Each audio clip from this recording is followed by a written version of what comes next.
Asia का इकलौता दूल्हे का जुलूस वाराणसी के शिवाला से ही आखिर क्यों निकलता है? आइए जानते हैं क्या है इसका सच। दूल्हा कमेटी के अध्यक्ष परवेश कादरी के साथ खुशरंग हीना की इस खास बातचीत में बता दें कि हर साल मुहर्रम की 9 तारीख को दूल्हे का जुलूस शिवाला से निकलता है, जिसमें लाखों की भीड़ होती है। ये जुलूस तमाम रास्तों से होता हुआ फातमान और शिवालय में ही जाकर वापस ठंडा होता है। ये जुलूस लगभग 200 साल से पुराना जुलूस है और इसकी तैयारी मुहर्रम का चांद दिखते ही कर दी जाती है। दूल्हे पर सवारी लाने के लिए कुरान की आयत पढ़ी जाती है, जो एक ही खानदान के पूर्वजों द्वारा सालों से की जाती है। रास्ते में धधकते अंगारों पर चलकर दूल्हे के साथ भीड़ भी तमाम इमाम चौक पर जाती है और उस आग पर कूदती है। आइए जानते हैं दूल्हा नाल कमेटी के अध्यक्ष परवेश कादिर से दूल्हे की क्या है परंपरा। अस्सलाम वालेकुम, जयदेश न्यूज़ चैनल में आपका स्वागत है। और इस जगह हम खड़े हैं जहां पर आप देख सकते हैं कि मुहर्रम के दिन जो 9 तारीख का दूल्हा निकलता है, उस दूल्हा जो है वो इसी कमरे से इसी रूम में बनता है और इसी रूम में बनाकर निकाला जाता है। आप देख सकते हैं मेरे पीछे जो नाल है वो तीनों नाल यहाँ पर रखी हुई है। कहा जाता है कि एक नाल जो है वो खून की है, एक नाल जो है वो पानी की है और एक नाल आग की है। इनमें से ही एक नाल को दूल्हे को थमाया जाता है और वही दूल्हा लेकर के आग पर चलता है। हम आपको ये सीधी तस्वीर उसी रूम से दिखा रहे हैं जहां पर दूल्हे को सवारी आती है और सवारी के बाद दूल्हे को इस रूम से निकाला जाता है। अभी यहाँ पर आप बिल्कुल सन्नाटा देख रहे हैं, लेकिन कुछ ही क्षणों में यहाँ पर तमाम भीड़ आ जाती है और जगह जो है वो पैर रखने तक की नहीं रहती है। हम मुहर्रम में जो दूल्हे का जुलूस है उसके बारे में और भी जानकारी लेंगे परवेश कादरी जी से और समझेंगे कि इसका इतिहास क्या है और यहाँ पर ये जो नाल है वो कैसे आई और इसका जो सिलसिला है वो कैसे शुरू हुआ। अक्सर लोगों को इसके बारे में पता नहीं है, तो हम उसकी पूरी पड़ताल करके आपके सामने वो पूरा सच बताएंगे। नमस्कार, जयदेश न्यूज़ चैनल में आपका स्वागत है। वाराणसी से मैं खुशरंग हीना। आपको बता दें कि वाराणसी में इन दिनों हमें मुहर्रम का चांद दिखने के बाद हर तरफ या हुसैन के नारे बुलंद हो गए हैं। जहां पूरे बनारस में जगह जगह से जुलूस निकल रहा है, वहीं पूरे एशिया का सबसे बड़ा जो जुलूस है वो दूल्हे का जुलूस है। इस वक्त हम शिवाला में मौजूद हैं और ये जो दूल्हे का जुलूस है वो सिर्फ शिवाला में ही निकलता है पूरे एशिया में। तो हमारे साथ बातचीत करने के लिए जो कौमी सदर हैं पूरे हिंदुस्तान और हिंदुस्तान के बाहर के, और ख़ासकर शिवाला में जो पूरे दूल्हे की देखरेख करते हैं, कमेटी के अध्यक्ष भी माने जाते हैं, परवेश कादिर जी हमारे साथ हैं। तो आज हम उनसे ख़ास बातचीत करेंगे और उनसे ये जानेंगे कि आखिर ये जो दूल्हे का जुलूस है वो कब से निकलता रहा है और इसके निकलने का मेन मकसद क्या है, कितनी भीड़ है, इसको मैनेज करने के लिए क्या कुछ इंतज़ाम है। तो ये सब कुछ जानकारी आज हम परवेश कादिर जी से लेंगे। हमारे चैनल में आपका स्वागत है। आपका भी बहुत बहुत शुक्रिया है। मैं शिवालय बनारस से परवेश कादिर खान बोल रहा हूँ और दूल्हा कमेटी का कौमी सदर हूँ। कौमी सदर के बारे में थोड़ा सा बताइए, हमारी जनता को वो समझ नहीं पा रहे हैं। जी, मैं उसको बोलते अध्यक्ष बोलते हैं, यानी राष्ट्रीय अध्यक्ष या अंतर्राष्ट्रीय अध्यक्ष मान लीजिए, उसको ये बोलते हैं। परवेश जी, एक चीज़ जो सुनने में आई है कि ये जो दूल्हे का जुलूस होता है सिर्फ वाराणसी ही नहीं, पूरे एशिया का इकलौता ऐसा जुलूस है। इसके बारे में आप हमें बताइए। दरअसल क्या है, इमाम हुसैन रज़ी अल्लाह ताला ने एक, मेरे आका एक, मौला अली एक, मेरे हुसैन एक, तो हज़रत कासिम रज़ी अल्लाह ताला अन्हु भी एक, तो दूसरा हो नहीं सकता। तो उनके घोड़े की नाल हमारे मोहल्ले में मौजूद है, हमारे वहाँ मौजूद है, जो 1442 साल पुरानी हमारे पास है। उनके घोड़े की टाप की नाल, हजरत कासिम के घोड़े के नाल? जी, उनके घोड़े की नाल मेरे पास है। तो दुनिया में कहीं उठ नहीं सकता सिवा यहाँ के। ये नाल यहाँ पहुँची कैसे? ये तो एक कुदरत की तरफ से गायबाना तरीके से आई है। अब आप कैसे मेरे पास आई? तो अब उसी तरह पानी के जरिए, दरिया के जरिए, समुद्र के जरिए आना जाना, करबला में लोग आते जाते थे। उस जमाने पासपोर्ट वगैरह तो होता नहीं था वीजा। तो अब ये खुदा की रहमत है जो कि हमारे मोहल्ले में हज़रत कासिम रज़ी अल्लाह ताला अन्हु की नाल हमारे वहाँ आई है। हम खुशनसीबी है, मेरे पास है। तो एक घोड़ा और उनकी नाल, ओरिजिनल नाल है, ओरिजिनल नाल है। और हज़रत कासिम रज़ी अल्लाह ताला ने एक, दो तो हो नहीं सकते, तो कहाँ से दूसरा कोई उठेगा एशिया के अंदर। जी, अच्छा, ये जो नाल है, जैसे कि मैंने जो इमामबाड़े में देखा वहाँ पे 3 नाल मौजूद हैं, तो उन 3 नालों का क्या मतलब है? तीनों नाल उनके घोड़े की है। एक हमारी दूसरे दिन पानी की तरफ उठती है, एक आग की है, एक खूनी नाल है, वो नहीं उठती है। जी, इन तीनों नाल का क्या मतलब है? जैसे आग की नाल, पानी की नाल और खूनी नाल, इसका क्या मतलब होता है? ये मतलब यही मैं बता रहा हूँ, वो घोड़े की नाल है। तो हम लोग एक अकीदे के साथ उसको उठाते हैं और नाल जब बैठती है तो उसके अंदर की है, एक हमारी दूसरे दिन पानी की तरफ उठती है, एक आग की है, एक खूनी नाल है, वो नहीं उठती है जी। इन तीनों नाल का क्या मतलब है? जैसे आग की नाल, पानी की नाल और खूनी नाल, इसका क्या मतलब होता है? ये मतलब यही मैं बता रहा हूँ, वो घोड़े की नाल है। तो हम लोग एक अकीदे के साथ उसको उठाते हैं और नाल जब बैठती है तो उसके अंदर सवारी होती है। तो जब आप अपने कमरे की बात मैं बता रहा हूँ हिना जी, अगर खाली वहाँ 10 दिन आप इमामबाड़े नहीं, खाली बगैर इमामबाड़े का पाक साफ कर लीजिए, अगरबत्ती लगा दीजिए, लोबान दूनी दे दीजिए और या हुसैन की सदा कर दीजिए, यकीनन बता रहा हूँ, कुरान खानी वगैरह कलम पाक की पाठ कर दीजिए, तिलावत करीमा कर दीजिए, तो अपने आप रहमत हो जाती है। ये तो पूरा का पूरा मुजस्सम इमामबाड़ा अल्हम्दुलिल्लाह है और उनके घोड़े की नाल है। अच्छा, ये भी देखा जाता है कि जब दूल्हे के ऊपर सवारी आती है तो वो सवारी आने की जो पूरी प्रक्रिया है वो क्या है?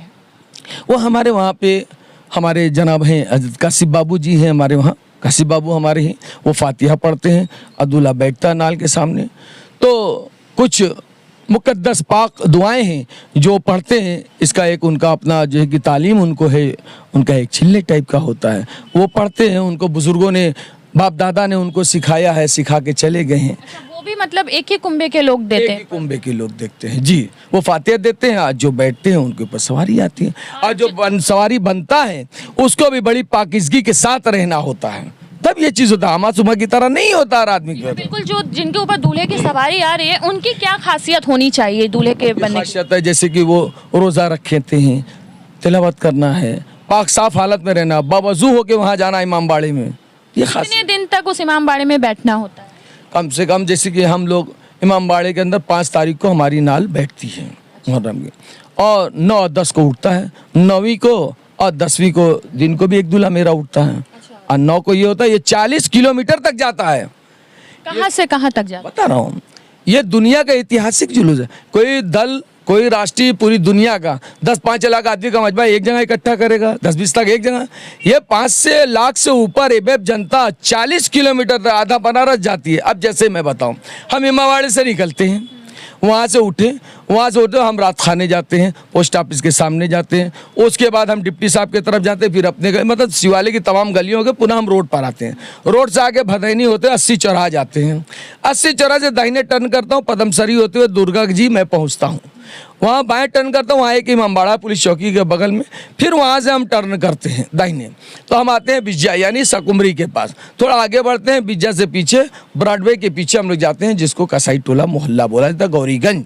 वहाँ से फिर हम होते हुए जाते हैं पीपल तले, फिर दाहिने टर्न करते हैं, उसके बाद कबूतर अली शाह बाबा आस्थाने होते हुए, फिर उसके बाद हम लोग फिर पीपल तले मिलते हैं, दाहिने घूम करके वापस फिर ललिता निकलते हैं, भेलूपुर थाना निकलते हैं, वहाँ से फिर हम लोग जाते हैं, हम इमामबाड़े से निकलते हैं, वहाँ से उठे हम रात खाने जाते हैं, पोस्ट ऑफिस के सामने जाते हैं, उसके बाद हम डिप्टी साहब की तरफ जाते हैं, फिर अपने मतलब शिवालय की तमाम गलियों के पुनः हम रोड पर आते हैं। रोड से आगे भदैनी होते 80 चौराहा जाते हैं, 80 चौराहे से दाहिने टर्न करता हूँ, पदमसरी होते हुए दुर्गा जी मैं पहुँचता हूँ, वहाँ बाएं टर्न करता हूँ, वहाँ एक इमामबाड़ा पुलिस चौकी के बगल में, फिर वहाँ से हम टर्न करते हैं दाहिने, तो हम आते हैं बिज्जा यानी सकुमरी के पास, थोड़ा आगे बढ़ते हैं, बिज्जा से पीछे ब्रॉडवे के पीछे हम लोग जाते हैं जिसको कसाई टोला मोहल्ला बोला जाता है, गौरीगंज।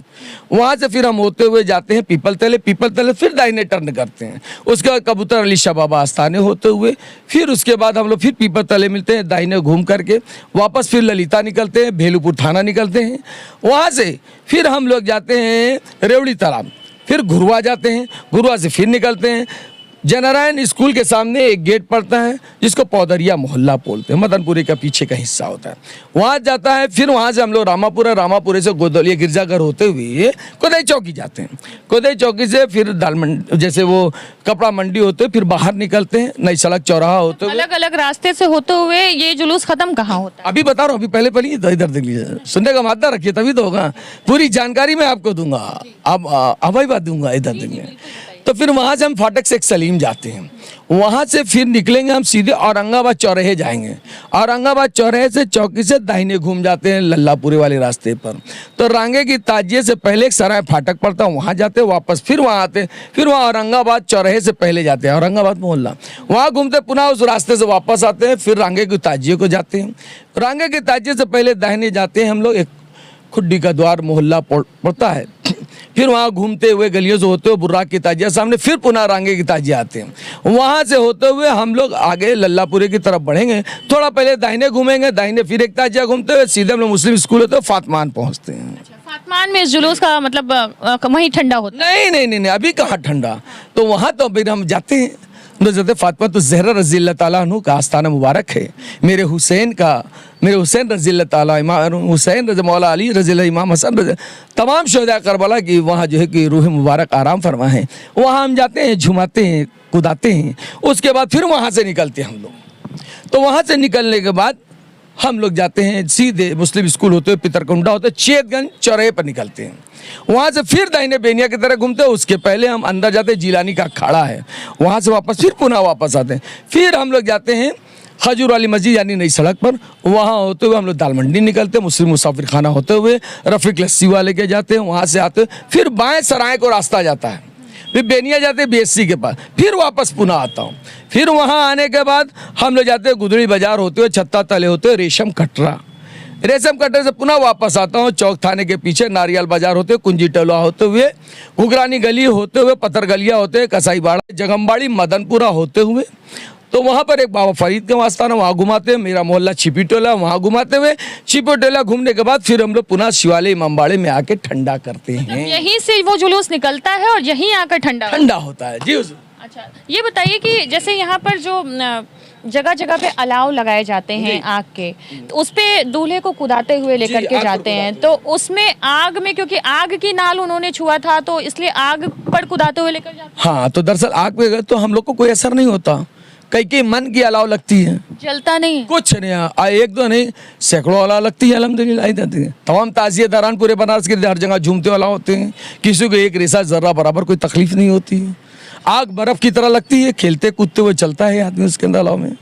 इमाम हुसैन की सदाएं लेते हुए कुछ भी कर ले कुछ पता नहीं चलता, यकीनन बताएं। तो ये जो दूल्हे का जुलूस है पूरे इंडिया में और कहीं होता है या बस सिर्फ और सिर्फ शिवाला होता है? यही मेन है, एक आध दो शाख यहाँ से हुई है, यही मेन है बस। 10 तारीख का जो जुलूस निकलता है वो क्या है? वो 10 तारीख का यहाँ हमारे शिवालय होते हुए पानी का वो भी जुलूस उठता है, वो यहाँ और गौरीगंज होता है, फिर वापस आकर के पुनः ठंडा हो जाता है। तैयारियाँ कितने दिन पहले से शुरू हो जाती है? तैयारी तो बहुत पहले से शुरू करना पड़ता है, इतना बड़ा 5 लाख आदमी का मजमा चलता है, महीनों पहले से पूरी तैयारी होती है, तमाम बहुत कुछ इसके अंदर फॉर्मेलिटियाँ होती हैं, तमाम चीज़ें करना पड़ता है, तमाम मीटिंगें होती हैं, उसके बाद जा कर के ये तैयारी होती है। किस नाम से रजिस्टर्ड है ये रजिस्टर्ड तो समझ लियो बाप दादा बाबा आदम के ज़माने से, ना मेरी पैदाइश थी ना मेरे वालिद की पैदाइश थी, एक ज़माने से चला आ रहा है। तो ब्रिटिश दौर से, मुगल काल से ये चला आ रहा है, कोई आज नया नहीं उठ रहा है। कितना साल हुआ होगा फिर भी? 1445 से करबला की जंग जितना दिन हुआ है उसके पहले से नाल हमारे वहाँ है, हमारे बनारस में है नाल, हमारे मोहल्ले में नाल है, ये हम खुशनसीब है जो नाल हमारे वहाँ पर है। अब एक ज़माने से याद है, किसको याद है, ना हुकूमतें थी, न भाई ना अंग्रेजी हुकूमत से भी पहले से होता चला आ रहा है। जो तासीर पहले होती थी दूल्हे में, जो सवारी कहा जाता है वो आती थी, क्या वही सवारी ओरिजिनल अब भी आती है? बिल्कुल वही आती है, कोई फर्क नहीं है, नो डाउटफुल। कभी कभी ये भी सुनने में आता है कि रास्ते से ही दूल्हे की सवारी उतर गई। ऐसा होता है, कभी कभी कोई चीज़ होता है रास्ते में, अगर कोई गंदगी पड़ गई या कोई बात हो तो जाहिर सी बात है, ये पाकीज़ा चीज़ है तो वो तो होना ही होना है। तो फिर उस कंडीशन में जुलूस वहीं रोक दिया जाता है, दोबारा फिर पढ़ाई जाती है फातिहा, दूसरे पर हो जाता है या उसी पर लेके चलते हैं। मतलब फातिहा पढ़ने वाले साथ साथ जाते हैं? हाँ, वो साथ साथ रहते हैं, मतलब तब तक जब तक जुलूस ठंडा ना हो जाए वो भी बेचारे साथ साथ रहते हैं हमारे फातिहा पढ़ने वाले। तो मतलब आप लोग की कमेटी में मेन जो मेंबरान है, कितने लोगों की निगरानी में ये दूल्हा उठाया जाता है? दूल्हा परवेज़ कादरी सदर है, उसकी निगरानी में होता है। हमारे तमाम हमदर्द लोग हैं, तो मेरा पूरा मोहल्ला एक तरीके से सदर है। इधर देखिए, पूरा मेरा मोहल्ला, अब 10,000 आदमी की बस्ती है, 10,000 में एक दो के नाम कैसे बता दूं? पूरे बनारस में और बनारस के बाहर मान पर चलें, हर लोग 5 वक्ता नमाजी बने, और नेक रास्ता अमल करें। मेरी यही दुआ है, वो लोग भी मेरे लिए दुआ करें, हम उनके लिए भी दुआ। मेरा जुलूस पूरे शान शौकत से आन शान बान जान सबकी हो उसके साथ जाए और आए, यही मेरी दुआ है लोगों के साथ। मुस्लिम समुदाय के लोग आते हैं जुलूस में या बाकी गंगा जमुना तहजीब जैसे कहा जाता है बना के लोग तो समझ सब लोग रहते हैं शरीक सही, ये तमाम लोग देखने के बाप रे बाप कहाँ का तमाम मन्नतें यहाँ पर रहती है। जिन औरतों को बच्चे नहीं होते यकीनन बता रहे लोग तो इधर उधर जाते हैं, एक नींबू का टुकड़ा ले लीजिए, यकीनन मन्नत ही होती है उनको अगले साल बच्चा हो जाता है। जो नींबू क्या लेते हैं कहाँ मानी जाती है? यही इमामबाड़े में नींबू चला करके उसका नाल का छुआ हुआ नींबू सिर्फ दे देंगे। जिन औरतों को पैदाइश मुबारक नहीं होती है वो ये खुदा की रहमत है दुआ करके अगर ये नींबू उनको सिर्फ दे दिया जाएगा तो हम समझ लीजिए उनको पैदाइश मुबारक हो जाती है। मन्नतें भी मांगी जाती है और हर तरीके की मन्नतें मांगी जाती है और पूरी होती है इंशाल्लाह। करने वाला तो रब्बे कायनात है, सिलसिला होता है ना भाई, सिलसिला हर चीज़ का होता है ना। कोई डायरेक्ट कप्तान से जाके या कमिश्नर से नहीं मिलता, पहले उसके पेशकार से मिलता है। कोई जज से थोड़ी डायरेक्ट बात करता, पहले पेशकार से बात करते हैं। तो इसी लोग तो ये नुमाइंदगी करते हैं अल्लाह की। हजरत कासिम अलैहिस्सलाम के घोड़े की नाल में इतनी तासीर तो है, उनकी क्या बात होगी माशाल्लाह, ऐसा पूछिए मत सोचिए वो उनकी क्या बात है। वो ज़ोहरा के फूल थी, वो खूबसूरत नज़ारा था। जब जंग में उतरे थे, मैं यकीनन बता रहा हूँ कि एक गुलदस्ते की तरह थे, महकता हुआ फूल, वो हुसैनी फूल थी। जब आए तो अर्जक उस जमाने का सबसे नामी पहलवान था, दुनिया का नामी पहलवान था अर्जक जिसको बोलते थे। वो कहा अरे तेरे लिए तो बच्चे हमारे काफ़ी हैं। तो उन्होंने ललकारा है अर्जक तू आ, तो उनका पहला बच्चा उसको 2 तलवार करके खत्म कर दे, 2 टुकड़े। तीसरा आया उसको भी कर, जिसके पास हजारों आदमी की ताकत थी। इसी तरह चौथा लड़का है उसको भी कर दिया। जब अर्जक आया चिंगाड़ते हुए तो उसको भी कहा हे अर्जक संभाल ले अपनी जीन को, ऐसे क्या 4 टुकड़े जिस्म के कर दिया एक तलवार के। तो मतलब ये जो मुहर्रम का दिन है, मुहर्रम का दिन गमे मुहर्रम का दिन है, इसमें तमाम शहीद करबला को लोग याद करते हैं। इसमें हज़रत इमाम हुसैन के साथ उनके अहले ख़ानदान सब शहीद हो गए।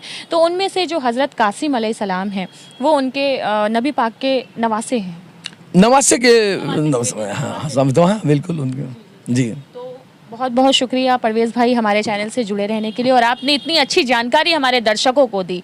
इंशाल्लाह अगली बार भी अगर इस मुद्दे पे या इसके अलावा कोई मुद्दे पे आपसे बात करनी होगी तो हम ज़रूर आपसे रूबरू करेंगे इंशाल्लाह। बहुत बहुत शुक्रिया आपका, आप हमारे पास आए इसके लिए आपका मैं बहुत बहुत शुक्रगुजार हूँ और बहुत शुक्रिया है जी जी। खुदा हाफिज़। तो जैसा कि आपने देखा हमारे साथ परवेज़ कादिर जी थे जो कि शिवाला के सदर हैं, और इन्हीं की देखरेख में ये सबसे बड़ा जुलूस जिन्होंने बताया कि लाखों की संख्या होती है, ये शिवाला से फातमान होते हुए वापस शिवाला आकर के ठंडा होता है, और इसकी तैयारियां काफ़ी दिन पहले से ही शुरू हो जाती है। इसके बारे में अमूमन लोग नहीं होगी तो हम ज़रूर आपसे रूबरू करेंगे इंशाल्लाह। बहुत बहुत शुक्रिया आपका, आप हमारे पास आए इसके लिए आपका मैं बहुत बहुत शुक्रगुजार हूँ और बहुत शुक्रिया है जी जी। खुदा हाफिज़। तो जैसा कि आपने देखा हमारे साथ परवेज़ कादिर जी थे जो कि शिवाला के सदर हैं, और इन्हीं की देखरेख में ये सबसे बड़ा जुलूस जिन्होंने बताया कि लाखों की संख्या होती है, ये शिवाला से फातमान होते हुए वापस शिवाला आकर के ठंडा होता है, और इसकी तैयारियां काफ़ी दिन पहले से ही शुरू हो जाती है।